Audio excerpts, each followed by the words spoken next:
Seja bem-vindo ao canal Port de Hangar, programa PH Radar. Hoje nós vamos falar sobre o acidente com a TR-72 da Voe PES, que aconteceu no último dia 9 de agosto. Nós estamos aqui com o Led Santos, bem-vindo, Led. Obrigado, e Beco. com o nosso amigo Milton Parnes para falar desse acidente. E aí, meninos?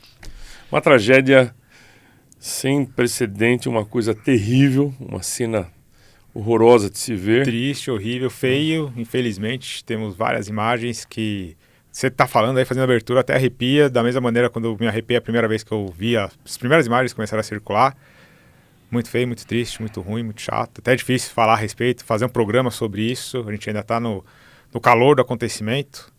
Então, Nós somos obrigados a falar, né? Temos que falar, obviamente, não dá pra gente fingir que não existiu, né? Também não dá pra gente ficar fazendo muita suposição, não dá pra gente ficar fazendo muita... Temos que falar, temos que registrar. Mas o que você falou, gente, é o seguinte, a gente não está aqui para dizer o que aconteceu com o acidente. Nós estamos aqui porque o Led tem experiência e o Milton muito mais, porque ele foi comandante desse avião por 2 anos e pouco, e ele vai poder falar com certeza as coisas que podem ter ocorrido.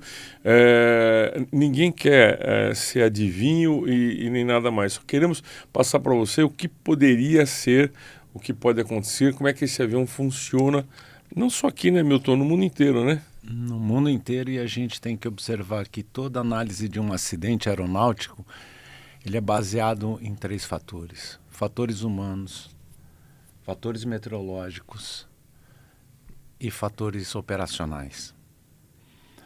Qualquer coisa que se diga é mera suposição, é mera especulação. Nós vamos nos basear principalmente no fato meteorológico. Houve muito gelo na ocorrência do acidente, no dia do acidente. Muita gente reclamando, né?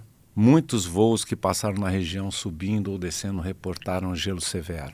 Isso é um dos fatores, porém qualquer coisa que nós venhamos a comentar, nós vamos ter que ter a paciência, a hombridade de aguardar o relatório preliminar, é o primeiro que sai, e depois a gente não tem tempo determinado para o final de uma investigação de tamanha monta. Isso pode demorar 1 ano, pode demorar 2 anos. As pessoas sérias da aviação que deram algum depoimento não especularam e pediram paciência. É o que nós também do PH Radar vamos solicitar a todo o público. Tenhamos paciência para aguardar aquilo que realmente aconteceu. Nós vamos partir da premissa de uma das condições que podem ter levado o avião a entrar naquela atitude. Antes de a gente começar, Led, eu achei que a imprensa brasileira fez um papel muito ruim nessa cobertura. O que vocês falam disso? Eu vi gente falando de tudo. Teve especialista falando que o avião não tinha nem o anti-ice. Enfim, monte de bobagem. Infelizmente o WhatsApp, essas mídias sociais, Instagram, o pessoal começa a publicar coisa e essas coisas acabam se difundindo como corrente e acabam virando verdades absolutas. Então, no começo, né, no começo eu digo assim, até o dia seguinte tinha gente ainda falando que uma TR da Azul tinha caído. Né? Coisa que nós tínhamos imagens que era outra companhia, mas tem gente que acredita nisso. Pessoas falando que o piloto estava em folga e foi chamado de última hora para fazer aquele voo. E são coisas que vão sendo encaminhadas, até o WhatsApp tem aquela ferramenta encaminhado com frequência. E aí essas coisas vão sendo encaminhadas como se fossem verdades e as pessoas que não têm conhecimento, as pessoas leigas, acabam acreditando que aquelas informações são de alguma maneira correta e aí colocam em xeque a credibilidade da empresa, da aviação como um todo, do fabricante da aeronave, que são coisas que são muito difíceis. A gente viu no caso da Boeing, a gente viu no caso do Fokker 100, por exemplo, a aeronave foi condenada pelos passageiros principalmente por conta dessas informações falsas. Belo avião, né? E a própria imprensa, você perguntou sobre a própria imprensa, especialistas, falando muita besteira, falando muita coisa errada, muita coisa ruim, sabe?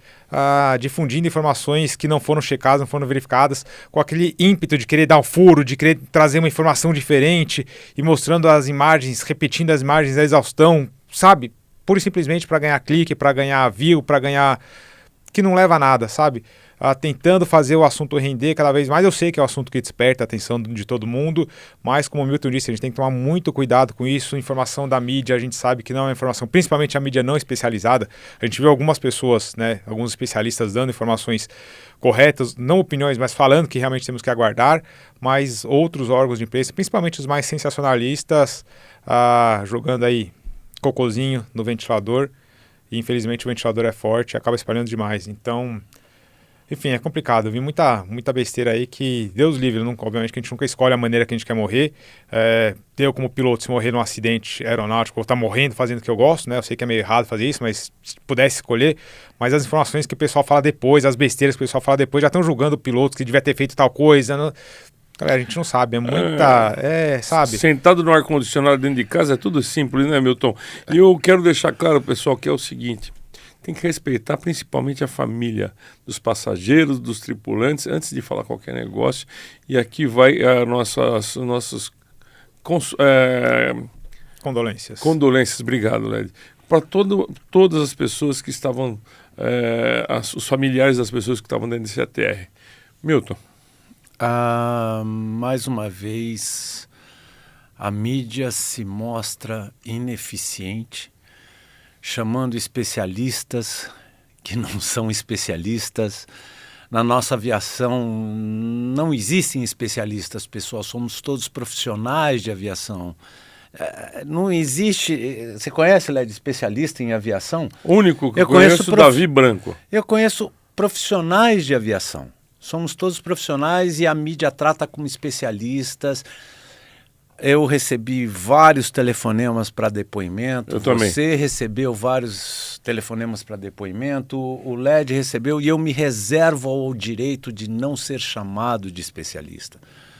Não me sinto como tal. Eu sou um profissional de aviação, fui um profissional de aviação e eu ainda tenho um sentimento muito forte que eu aprendi com o CENIPA, que a gente não julga. Uma investigação, ela não tem um intuito de apontar culpar e apontar culpados. Isso a gente deixa para a Polícia Federal, para a Polícia Civil, que vai se abrir um inquérito policial. São 2 processos que correm, um inquérito policial e um inquérito investigativo a partir do CENIPA. Qualquer coisa que se diga até o relatório final é mera especulação, pessoal. Ninguém estava a bordo. Vimos vídeos. Hoje em dia, qualquer acidente ele é filmado, ele é dito. E, infelizmente, acidente aéreo vende like, vende views, vende audiência. Infelizmente, é uma falta de respeito muito grande com as 62 vítimas que padeceram nesse acidente. E todas as pessoas que não foram vítimas diretas, mas que também, de um jeito ou de outro, são impactadas, como nós, por exemplo, com pessoas da própria companhia aérea, né, colegas, tripulantes que às vezes não estão diretamente envolvidos com o acidente, né, não estavam a bordo, os familiares também, mas, querendo ou não, a própria companhia aérea, os demais funcionários, as demais pessoas da aviação, as pessoas ali daquela região também, são pessoas que são afetadas indiretamente. Com certeza. E só fazendo um outro comentário em cima do que o Milton falou, investigação do CENIPA sempre muito bem respeitada, temos que aguardar, já fizeram todas as ações iniciais também. Inclusive as caixas pretas já foram recuperadas. Já foram recuperadas, analisadas, os dados iniciais já foram extraídos com sucesso. Gostei muito de ver no próprio dia do acidente uma coletiva onde estavam sentados juntos CENIPA e ANAC, tá, fazendo uma ação coletiva, né? Então a Agência Nacional de Aviação Civil junto com o CENIPA, prestando todos os primeiros esclarecimentos e fazendo parte daquela ação inicial. No dia seguinte já estavam os especialistas do BEA também, a parte de investigação do país fabricante da aeronave, então acompanhando isso. Estão aqui no Brasil. Já estavam aqui no Brasil, no dia seguinte ao acidente, então fazendo acompanhamento da coleta de informações iniciais também. Então também, né, como país fabricante da aeronave, também farão parte da investigação, dando mais credibilidade ainda, não que o CENIPA precise, mas dando mais credibilidade, mais transparência ainda, mas realmente é um processo que demora, né? Nós temos gostaríamos gostaríamos de saber o quanto antes tudo o que aconteceu. Assim que o CENIPA descobre, CENIPA e todos os órgãos investigativos ao redor do mundo descobrem alguma informação significativa, eles emitem uma recomendação de segurança operacional, que não necessariamente tem ligação direta com aquele acidente, mas isso aqui é uma recomendação de segurança que pode ser um fator contribuinte no próximo acidente. Então, quanto antes eles liberarem essa informação, mais vidas eles podem salvar. Mas realmente a investigação final, né, o relatório final pode demora geralmente, porque eles levam até o que os tripulantes comeram no dia anterior, as condições da aeronave, analisam isso mais de ano atrás do histórico da aeronave para ver se tinham bure ideais, lá, falando ainda, né, da suposição de ser gelo, que talvez pudesse estar inoperante, foi corrigido, não foi corrigido, é uma peça crítica de algum fabricante, não é? Então isso tudo é levantado à exaustão e todas as hipóteses, todas as alternativas são levantadas à exaustão e o histórico delas é desde lá de trás, não é só no dia do acidente. Então isso é um trabalho que demora, é um trabalho minucioso, é um trabalho que tem que ser procurado todos os registros anteriores da aeronave, dos tripulantes, os treinamentos dos tripulantes, desde a época que eles estavam fazendo PP ainda, se tinha alguma dificuldade, se durante o simulador ele teve algum... Não estou falando que foi o caso, só estou explicando a dimensão do trabalho de investigação de um acidente desse. Então, temos que aguardar, temos que ter paciência e no final, lá no relatório final, com certeza vão aparecer coisas que hoje a gente nem faz ideia que pode ser um fator contribuinte. E é importante dizer que a VoiPes está dando todo o suporte para os familiares, para todo mundo, mostrando o que precisa ser mostrado para as pessoas que vão investigar esse acidente. Milton. Também é importante citar que a aeronave estava com a sua condição de aeronavegabilidade perfeita. Em dia. As carteiras dos pilotos e tripulantes estavam em dia. E o mais importante de tudo que eu gostaria de frisar, o ATR é um avião extremamente seguro. É um avião de transporte regional, certificado por várias autoridades aeronáuticas, voando no mundo inteiro. Então, as pessoas me perguntaram em off, né? Poxa vida, mas o ATR é um avião seguro? Eu respondo a todos. Todo e qualquer avião certificado por qualquer fabricante, ele passa por horas e milhares de horas de certificação até que ele entre no mercado. O ATR é um avião seguro para se voar, sim. Existe um preconceito com o ATR, mas ele passa pelas mesmas certificações, a certificação é a mesma. Se você fizer um avião a hélice... É isso que eu ia falar, até um avião pequenininho, um Cessninha... Exato. Se for um avião comercial, né, voando no RBAC 121, ele passa pelas mesmas certificações no mundo todo, né? O FAR-AIM 121, qualquer um que seja no mundo todo, ele passa pelas mesmas certificações de um Airbus, de um Boeing, tem que atender as mesmas certificações, independente se é hélice, se é motor reação, se é um turbohélice, tem que passar pelas mesmas certificações. Como o Milton disse, eu só vou reforçar aqui, é um avião totalmente seguro, existe sim o preconceito, o pessoal quando chega no aeroporto vê um avião a hélice, né? Eles chamam de teco-teco, e aí para os leigos... Que é ridículo, né? Exatamente, mas aí para os leigos e para o grande público, e até para a imprensa, existem 3 tipos de avião, né? Teco-teco, jatinho e Boeing. Mas é isso mesmo. É impressionante. É impressionante. Teco, jatinho e Boeing, não passa disso. Bom, vamos lá, o voo começou em Cascavel, veio para São Paulo, sabe-se que tinha uma frente não, acho que uma bem frente. pior que mas meio fora do comum, muito o dia cheio anterior, de gelo, a o pessoal reclamando. Cavoque, temperatura de 30 graus, a pré-frontal frente entra pegando fogo a bichinha, e né? na pré-frontal você tem queda de pressão atmosférica, aumento de temperatura, e aí vem a frente, e aí é que nós vamos supor que um dos fatores que levou a esse acidente seja a meteorologia. A pergunta que eu ia te fazer era justamente essa. Saiu de Cascavel, São Paulo, ele entrou numa condição de mau tempo. Que nível ele vinha vindo? É um nível que realmente tem a formação de gelo. Então a gente pode supor realmente que foi gelo? É uma suposição, Beca. O ATR ele voa. O teto operacional dele é o FL 250, ou seja, ele pode voar até 25 mil pés. Não é um avião de performance como jato, mas é um avião que tem capacidade de levar até 70 passageiros. E é lento também, né? Então, o nível ideal de voo dele é entre os 150, 170, 180, não é um avião para se voar em altitude. Trecho curto, né, Milton? Ele foi feito para isso. É isso. ATR significa avião de transporte regional. Não precisa subir lá no alto. Não precisa. E O ATR é feito aonde? ele é um consórcio franco-italiano. Tá. É um consórcio franco-italiano e tem a participação hoje da E há Airbus. quantos anos está voando? Muito tempo, acho que se eu não me engano, a gente precisa levantar essa informação, mas ele foi certificado em acho que 80 ou 90 o avião. A gente vai levantar Douglas, levanta essa informação para a gente passar agora o pessoal aqui para o público. O avião decolou de Cascavel com destino a São Paulo no nível 170, é a última informação que a gente tem no Fly Radar. Gostaria de frisar mais uma vez. Estamos nos baseando em apenas um fator. Pode ter acontecido nenhum acidente acontece por um único fator. Inúmeros. São vários fatores. Nós estamos partindo da premissa da formação de gelo, que vocês vão acompanhar. A gente tem a carta SIGWX com reporte de gelo severo entre o nível 120 e nível 180. Vários aviões reportaram gelo severo. O pior gelo que existe na aviação é o gelo tipo cristal. É difícil de detectar, ele forma muito rapidamente no perfil aerodinâmico, muda completamente a configuração desse perfil aerodinâmico, podendo levar uma aeronave à condição de stall.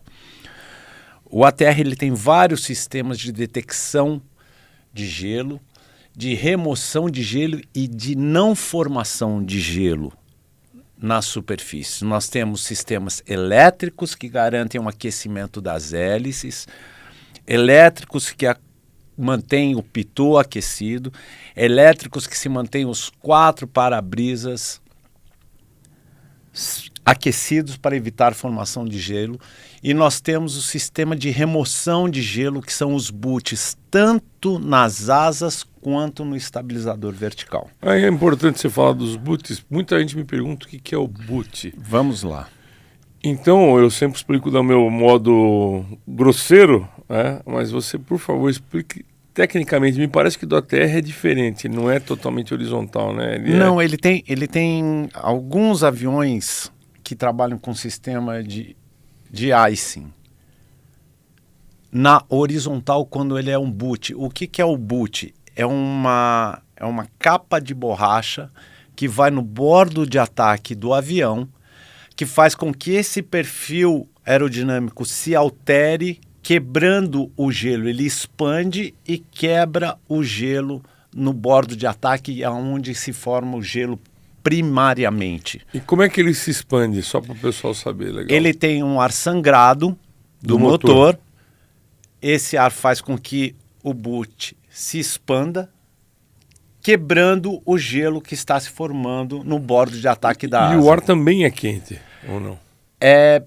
Mas é mecânico, é uma quebra mecânica do gelo. É uma quebra mecânica, independe da temperatura que venha. Diferente do que acontece nas aeronaves a jato, que é sangrado o ar quente do motor, aquece a superfície do bordo de ataque das asas, fazendo com que o gelo não se forme.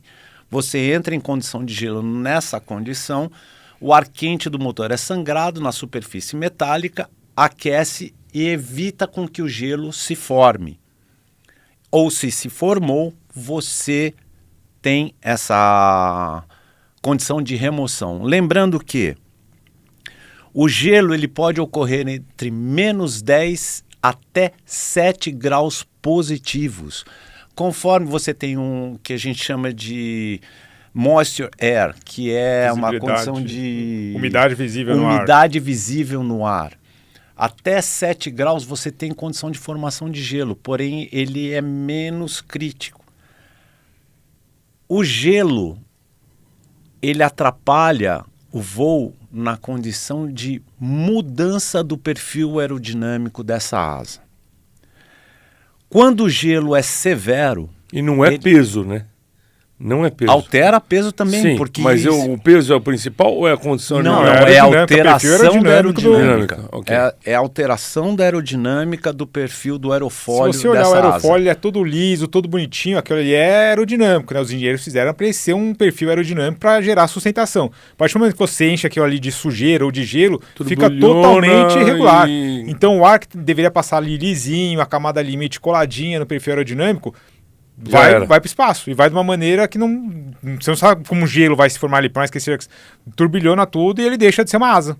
Ele deixa de ser uma asa. Agora, você que voa esse avião, como é que... Duas perguntas. Como detecta esse gelo e existe, assim, alguma regra de tempo? É rápido para você tomar uma atitude? Tem que ser rápido? Tudo depende do tipo de gelo que está se formando. Nós temos o gelo tipo cristal, que ele é transparente e forma muito rápido. Nós temos o gelo tipo amorfo, que é aquele que parece o nosso freezer, que são grãozinhos de gelo que se formam. E o opaco também. O que acontece? Quando o gelo cristal se forma, numa condição severa, ele forma muito rápido. Ele altera muito rápido o perfil aerodinâmico dessa asa. Todo avião ele tem a capacidade de combater o gelo e evitar formação de gelo. O ATR tem esses sistemas. Todos são operacionais, todos funcionam. A gente espera que na hora estivesse funcionando. Porém, como era uma condição de gelo severo, onde se forma muito rápido, num nível abaixo que os aviões regionais voam, talvez a capacidade de resposta do sistema não tenha sido suficiente para aquela condição atmosférica que foi extremamente agressiva com o voo. Lédio. Eu acho que é isso. Acho que o Milton colocou muito bem. Vamos ver o que eu acho que o relatório final ainda vai trazer algumas coisas que a gente talvez não esteja muito em consideração. Isso que o Milton disse, existem os sistemas de proteção, detecção, proteção e contra-gelo. Não sabemos se estavam todos operantes ou não, se estavam todos ligados ou não. Talvez isso seja alguma coisa que possa vir a aparecer no relatório. Não que obviamente tudo aqui é suposição, tudo aqui é... Enfim, vamos esperar o relatório final, ver o que aconteceu, mas realmente o ATR é um avião crítico, ele voa num nível crítico para gelo, assim como todo avião, só que o ATR ele está mais exposto a essas condições. Não bastante, por conta disso que existem muitos treinamentos, todas as tripulações de todo mundo que voa ATR sabe lidar com gelo, e eu tenho certeza que essa tripulação também sabia lidar com essas condições de gelo. O que prova, mais uma vez, que acontece muito rápido, caso tenha sido isso, que acontece muito rápido, talvez não tenha dado tempo deles descerem, lembrando que já estavam na região da Terminal São Paulo, bem próximos ao pouso no aeroporto de Guarulhos, talvez já executando os procedimentos de descida, então talvez até entre um checklist e outro, esse gelo tenha acontecido de forma tão rápida, talvez eles não, por estarem fazendo outras coisas, tudo aqui é talvez, tudo aqui, fatores contribuintes. Então, com certeza, já ingressando na Terminal São Paulo, há o aumento da carga de trabalho. Talvez estivesse fazendo outros checklists, preparando a cabine e talvez por conta disso não tenham percebido a tempo a formação de gelo. Talvez tenham tentado descer, né? Falaram isso nos grupos de WhatsApp, mas a gente sabe que isso aí é aquilo que eu falei no começo, né? Informações que vão sendo difundidas aí sem nenhum tipo de comprovação, mas que acabam se tornando verdade. Talvez tenham tentado descer, mas já na Terminal São Paulo, com aeronaves decolando de Campinas, Viracopos, de Guarulhos, de Congonhas, talvez não tenha sido fácil descer em meio a esses tráfegos, talvez não tenham tido tempo de declarar uma emergência, não tenham percebido essa importância, talvez, tudo talvez, tá, galera? Não sabemos, vamos aguardar o relatório final, as caixas gravadoras de dados e de voz já foram recuperadas, vamos ver o que aconteceu, se os checklists, às vezes estavam executando os checklists de informação de gelo, tem os memory items, mas talvez... Que não são poucos. Exatamente. São poucos. Então, talvez estivessem fazendo esses memory items, talvez não tenha dado tempo, talvez uma fonia congestionada... Enfim, um monte de talvez. Tá? Talvez se isso tivesse acontecido antes de ingressar na Terminal São Paulo, com menos tráfego ao redor, talvez o desfecho teria sido outro. Talvez. Mas é importante, eu quero te falar uma coisa, o Douglas passou aqui para mim. O avião foi primeiro, 1984, estamos falando de 40 anos de uso, que é o ATR 42. Qual é o principal? Menorzinho. Ele era menor. É parecido. Tanto dizem que o ATR, nós temos o ATR 72-500, 600 o ATR agora. 42, agora o ATR 72-600. A gente diz até que o ATR 72-500, por ser mais leve, ele tem uma relação peso-potência muito melhor que do ATR 72-600, que leva mais passageiros. Eu acredito piamente, por ter voado o avião, é um avião extremamente seguro, é um avião capaz, ele foi projetado para voar o ambiente na qual o avião ATR ou qualquer outro avião regional voa, é na pior condição meteorológica que nós temos. O jato, às vezes, ele consegue, com as alterações atmosféricas que nós temos, hoje nós temos topos de CBA 41, 43, 45 mil pés próximos ao Equador. Quando eu comecei a voar, quando a gente falava num CBA 33 mil pés, eu falei assim, nossa, é um monstro. Hoje nós temos monstros maiores, mudou. A atmosfera literalmente mudou. Por conta de aquecimento ou por conta de evolução da atmosfera, mas o ambiente a qual nós voamos hoje, em qualquer condição, em atmosferas inferiores, atmosferas medianas e alta atmosfera, a condição climática está diferente ao redor do globo. Os aviões turbo-hélice, eles são feitos para voar nessa condição média, de uma atmosfera média, de níveis médios, é onde a maioria dos fenômenos meteorológicos ocorrem. Ou seja, o cara toma paulado o tempo todo. Está mais sujeito a. Está sujeito a. Uhum.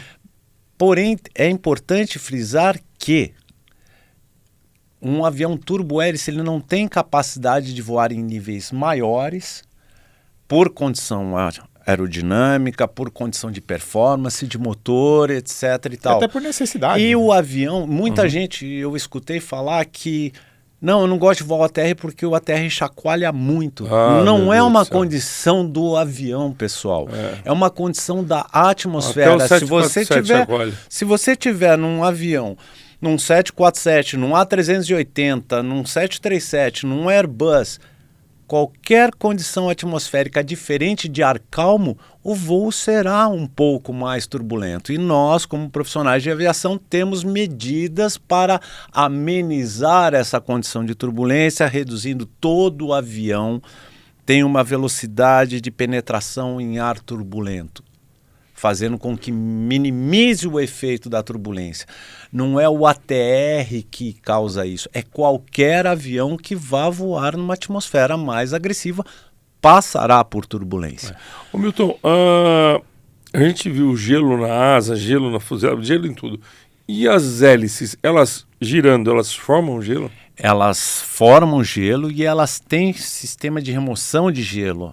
É um sistema elétrico na qual você aquece a raiz da hélice até 1/3 dela, fazendo com que esse gelo não se forme na hélice. No ATR também existe um procedimento que nós colocamos a hélice em condição de máxima RPM. Para quê? Para que com a aceleração você ajude a remover o gelo da hélice. Mas são duas coisas meio danadas, né? Você põe... No caso, você colocar máximo RPM numa situação que o avião está descendo daquela forma em máxima potência, você pode piorar as coisas ou não? Não é uma condição, tudo depende do como o evento está evoluindo. Mas você está falando um pouquinho depois, nesse caso, que ele entrou no parafuso chato. Isso, no parafuso chato, naquela condição. Digamos que o checklist tem que ser feito antes de ele entrar numa condição anormal, antes de ele entrar numa atitude anormal. Então, o avião está voando ainda, você quer lutar contra o gelo, você aplica a máxima RPM, como o Milton disse, e antes aqui da gravação, o Milton estava dando uma aula de ATR aqui pra gente. Sabe nada esse menino. Baseando-se ainda no campo das suposições. Então, você começou a ter os primeiros sinais de ice accretion ou de ice detected, você faz esse procedimento, então você dá o máximo RPM. No caso de uma situação já deteriorada, já avançada, onde você entra numa condição anormal, num parafuso, talvez no parafuso chato, aí sim é aquilo que a gente estava comentando. Aerodinamicamente falando, independente de ser gelo ou não, se você está no parafuso chato, diz diz a aerodinâmica que você tem que baixar o nariz. Uma das maneiras de você baixar o nariz seria reduzindo o motor. E aqui, ou levar os passageiros para frente, que é uma coisa impossível. Mudar o CG da aeronave. Você teria que mudar o CG da aeronave e numa aeronave de esporte, já em procedimento de descida, talvez, não tem como você mandar todo mundo levantar, a pessoa não vai nem entender. Enfim, mas aí são duas coisas diferentes. No Cezinha dá pra fazer isso, né? É outro tipo de avião. avião, Temos que mudar o CG bem... da aeronave. Se existisse um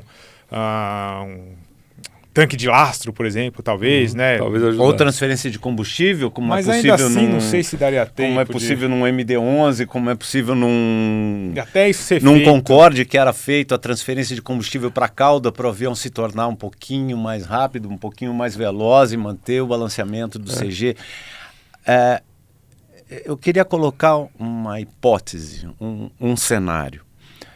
Você está fazendo um checklist de combate a gelo. De repente você entra numa manobra que é a pior condição possível, que a gente chama de upset recovery. Você tem que parar tudo o que você está fazendo para recuperar a atitude do avião e fazer com que esse avião voe de novo. Os nossos amigos perderam altitude em 2 minutos. Eles vieram de 16 mil pés ao nível do solo. É tanta surpresa acontecendo. É um acúmulo de situações que a tripulação tem que lidar. Nós não nos julgamos super-homens porque voamos. Não. Mas é tanta situação que você tem que lidar. A gente não consegue imaginar a situação dentro do avião. Becari, eu vou ser muito franco com você, com o LED e com o nosso público. Eu jamais pensei em ver um avião regional descer da forma que ele desceu. Eu acho que com todos podemos falar isso. A gente está... Eu estou em estado de choque de ver um avião dessa forma chegar.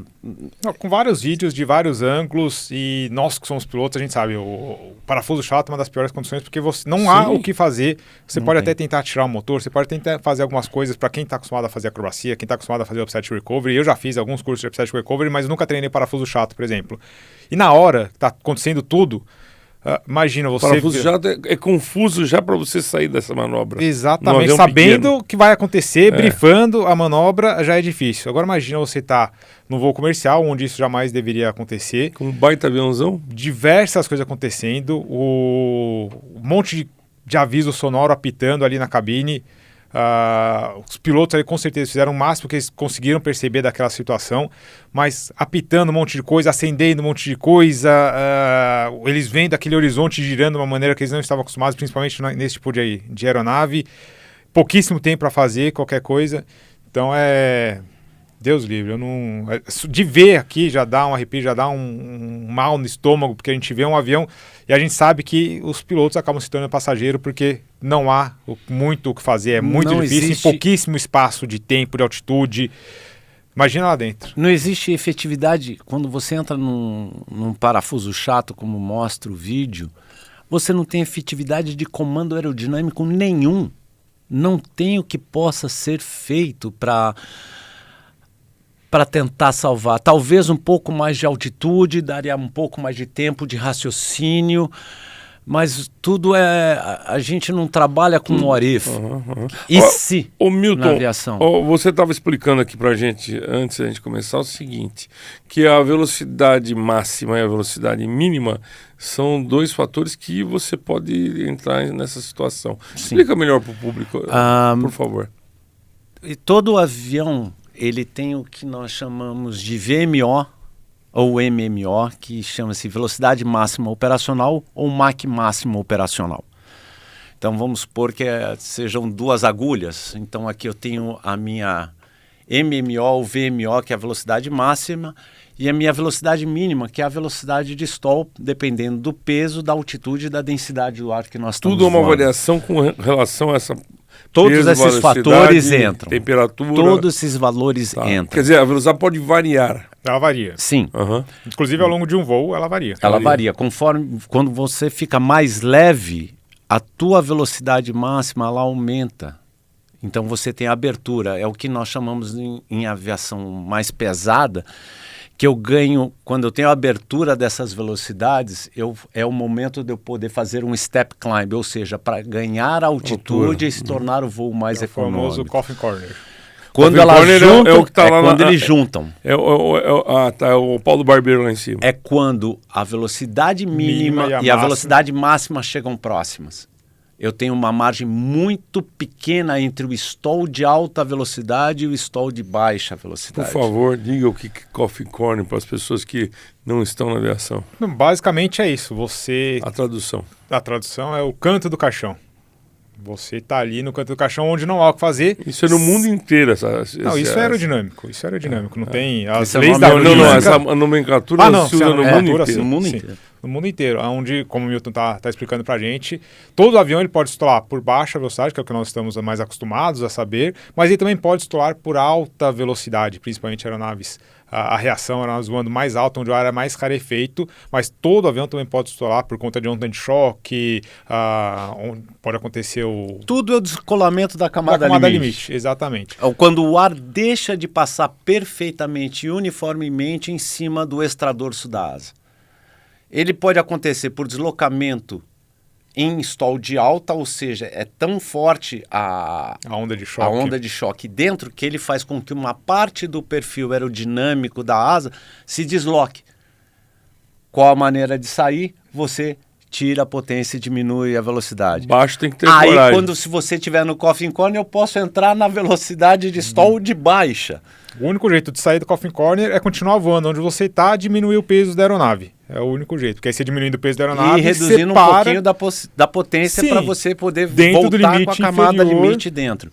E o stall de baixa também é a mesma coisa, é o deslocamento do ar da camada limite sobre o extradorso da asa, fazendo com que esse perfil estole, ou seja, não existe a condição de sustentação desse avião em voo. O ATR, quando ele está em condições de gelo, as velocidades podem ser velocidade de mínima de ice mais 30, mais 40 nós. Ou seja, para eu recuperar esse avião, eu tenho que somar para a velocidade chegar perto do meu stall de alta. Mas a velocidade de alta de stall é quase próxima à VNE do avião? Não chega a ser próxima à VNE, mas a VNE ainda é maior ainda. Ela vai para a máxima. Então, é uma manobra porque não é normal ouvirmos falar de stall de alta velocidade em um avião de baixa performance, um avião a gente sem fala asa com um avião fechada. que está voando uma IAS de 180 nós. Se você colocar ele no mais 40, você está falando em torno de 230, 240 nós. Aqui eu achei, sou leigo nesse tipo de avião, eu achei que a VNE viria antes do stall de alta velocidade nesse tipo de avião. Ela é uma velocidade que não pode ser ultrapassada, ela varia de acordo com a altitude.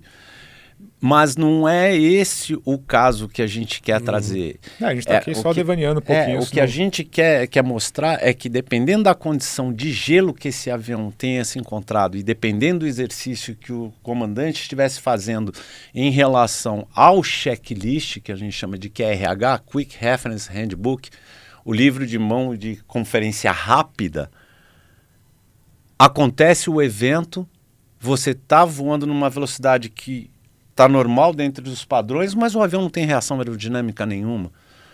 Até o cérebro humano acostumar com essa informação mas é que é pergunta, difícil. Quando você tem gelo, o velocímetro não altera?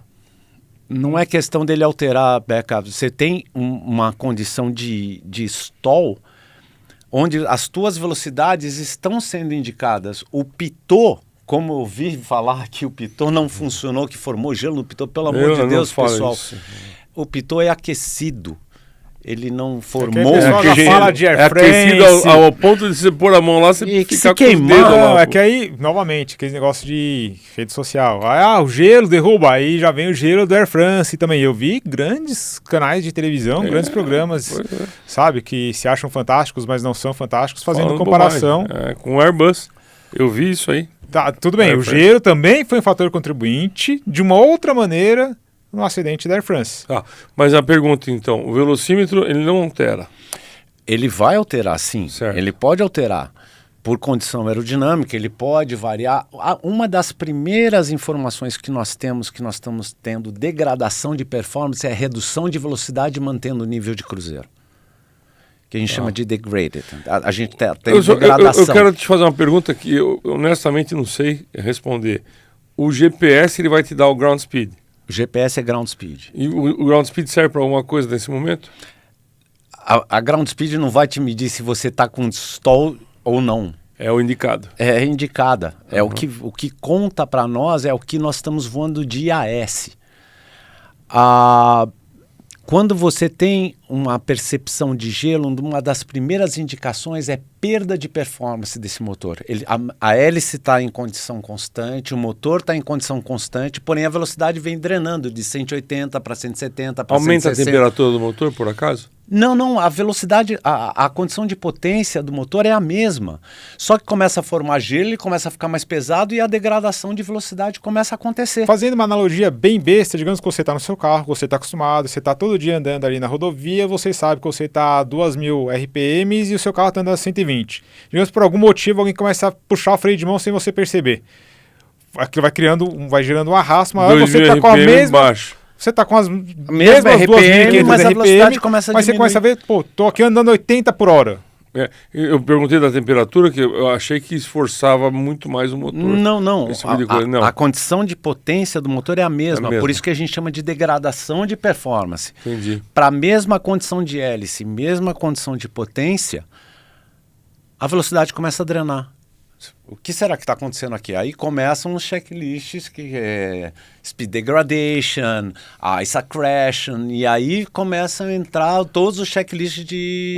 O Led falou um pouco atrás, aí gente, tem que deixar claro para vocês que eu não sou piloto profissional, então eu não tenho a vivência, meu voo era de Paulistinha, Skylane, esse tipo de coisa. Ele falou memory items, né? O que são os memory items? Para vocês terem uma ideia, de todos os aviões que eu voei, que foram alguns, o avião que eu mais encontrei itens de memória, que eu tenho que saber de cor e salteado, é o ATR. Numa emergência? Em qualquer item que exija um checklist de memória, o ATR é o que mais tem itens de memória. São mais de 21 itens de memória dentro do ATR. O ATR é um excelente avião, a gente não discute isso, mas é um avião mais trabalhoso para o piloto, não é? Ele exige um pouquinho, ele é todo avião é particular. Todo avião é particular. Todo avião tem suas características. Dentro da característica do ATR, eu vou dizer que ele é um avião turbo-hélice de fácil pilotagem, porém de alta complexidade. Não alta complexidade no intuito de pilotagem do avião. Os princípios básicos de aerodinâmica são iguais para qualquer avião. Mas o ATR exige um nível de conhecimento de sistemas. Tem que estudar muito. Como todo avião, Beca. Porém, o ATR ele é um avião mais complexo. Por exemplo, no Embraer 135 eu tinha 11 itens de memória. No ATR hoje, se eu não me engano, se não falha a minha memória, o pessoal que está voando, o ATR é mais recente do que eu contava mais de 21 itens de memória que eu tinha que saber de cor e salteado o item daquela emergência.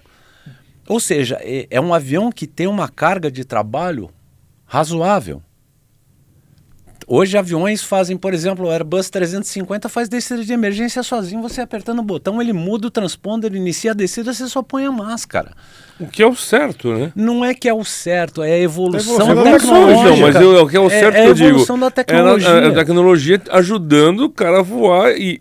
consequentemente evitando alguns erros, A gente entra em outras questões, que é o excesso de automatismo também. São várias questões, mas no caso agora do ATR, é um avião que requer um treinamento, como todo e qualquer avião.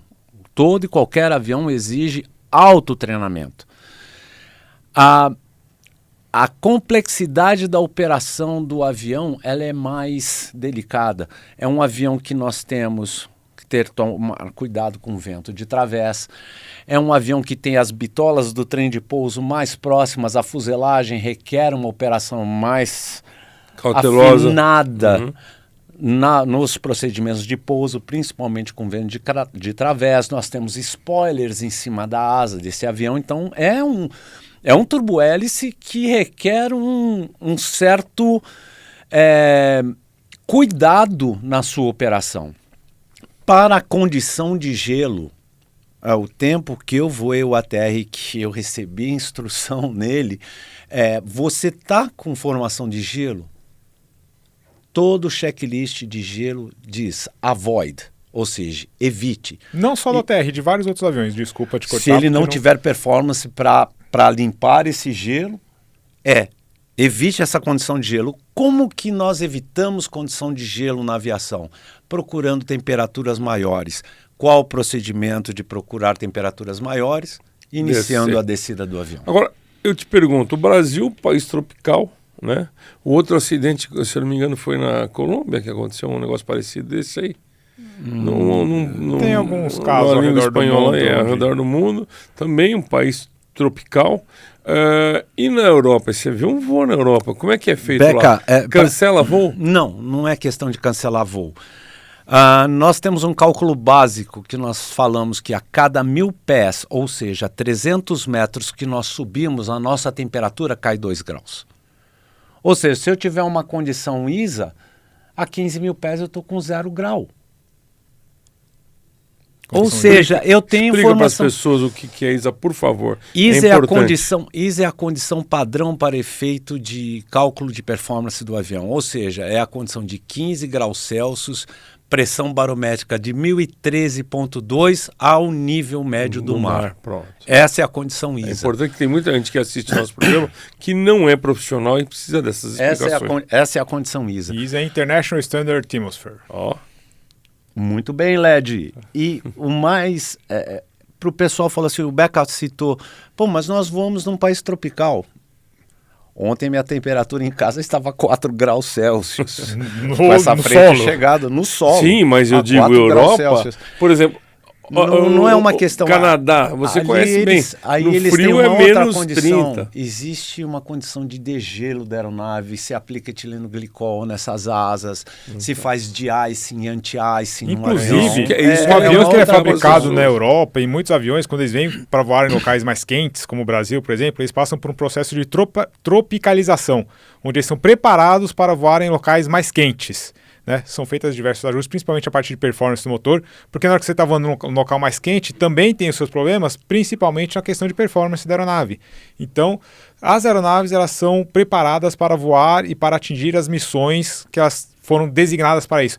E quando a gente começa a falar, e todas as coisas que o Milton falou a respeito da complexidade, entre aspas, do ATR, acontecem por conta da característica do avião, porque foi feito todo um design, todo um projeto para que o avião possa ser regional, fazer pernas curtas, porém com a melhor eficiência, com o menor custo possível. Por que ele tem o trem de pouso dessa maneira? Por que ele é um avião asa alta? Por que ele é um avião com hélice ao invés do motor a reação? Tudo isso traz os seus problemas juntos também, assim como os motores a reação também. Então, todos os aviões têm as suas características. Por que fizeram um avião dessa maneira, então, cheio de complexidade? Porque precisava-se de um avião regional para fazer curtas etapas, gastando o menor combustível possível, com a melhor eficiência possível. Então, as características para você ter essas vantagens trazem esses problemas também. Cada escolha é uma renúncia. Então, tem essas complexidades para que se possa ter essas missões curtas, com maior eficiência possível, transportando um número X de passageiros.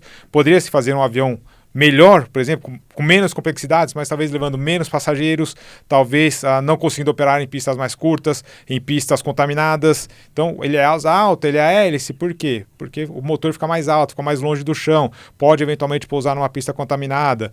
Então, são características que o avião tem que atingir, que trazem os seus graus de complexidade. Voa lá no meio da craca, no meio da região onde está mais suscetível a problemas? Sim, não necessariamente vai ter que ter condição ruim, voar um pouco mais baixo, mas ele foi designado para isso, porque não adianta subir muito. Você vai demorar muito para subir, gastar mais combustível, o preço da passagem ficaria mais caro, o preço da operação ficaria mais caro, sendo que vai subir para fazer um voo regional.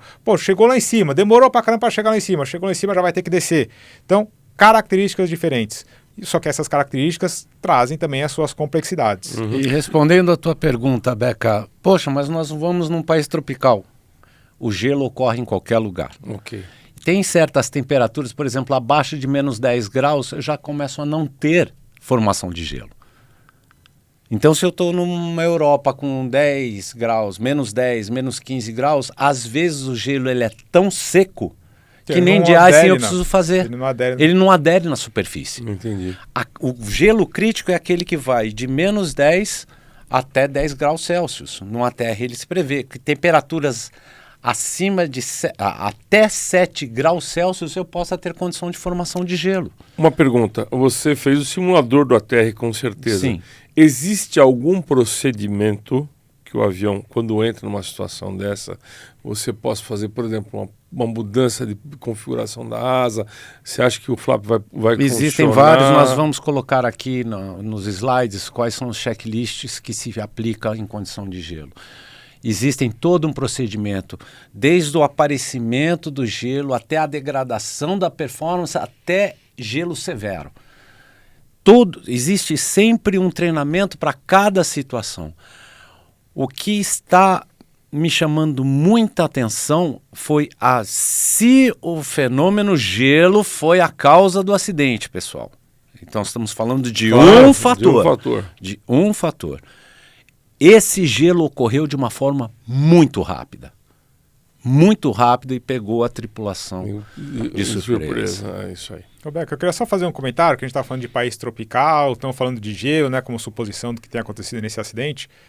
Todo mundo sabe, eu vou principalmente aviação de menor performance, aviação a pistão, e muito pouca gente sabe que gelo é um fator contribuinte de alguns acidentes na aviação a pistão, voando Cessninha, por exemplo, formação de gelo em carburador. Então, não, mas estou voando no Brasil, tá 30 graus aqui, mas você pode ter formação de gelo no carburador também. Sim, desde o tempo de PP, né? Exatamente. Paulistinha. Só que muita gente não tem essa noção, porque acha que está voando no Brasil, acha que é um país tropical e acha que isso não é um fator contribuinte. Nós temos os freezing levels, onde pode acontecer formação de gelo na fuselagem. Geralmente, essas aeronaves de menor performance não chegam lá, mas gelo no carburador, onde existe ali o efeito Venturi, diminuição de temperatura e muita coisa que pode acontecer ali, pode ter formação de gelo e às vezes ocorreu inclusive tem acidentes disso, tá? Principalmente quando você está ali em marcha lenta, numa descida mais prolongada. Sim. Ar quente ligado. Por conta principalmente de formação de gelo. Tô só fazendo esse adendo, porque nós falamos aqui de voar em países tropicais, e muita gente que está voando, principalmente o pessoal que me acompanha e tal, muita gente não sabe que isso pode acontecer. Então, formação de gelo pode acontecer num Cessninha, obviamente em condições diferentes, no motor, no carburador do Cessna, e causar uma falha de motor. Então, é um perigo real que pode acontecer, inclusive, em países quentes. Legal. Eu queria fazer um pedido. Volta. Eu queria fazer um pedido para a nossa mídia.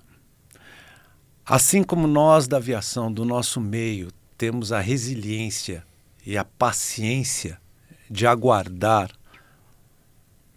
os laudos de uma investigação, Principalmente respeitar os familiares. é de bom tom que vocês, de uma vez por todas, aprendam a ter essa mesma paciência. Já é doído demais para nós do meio, para os familiares que padeceram, para os nossos colegas tripulantes que padeceram nesse acidente, essa ansiedade e esse afã de querer veicular qualquer notícia. Para nós do meio dói demais. Não costumo e não vou dar nenhuma informação para qualquer pessoa, para qualquer mídia a respeito de qualquer acidente ou qualquer incidente aeronáutico.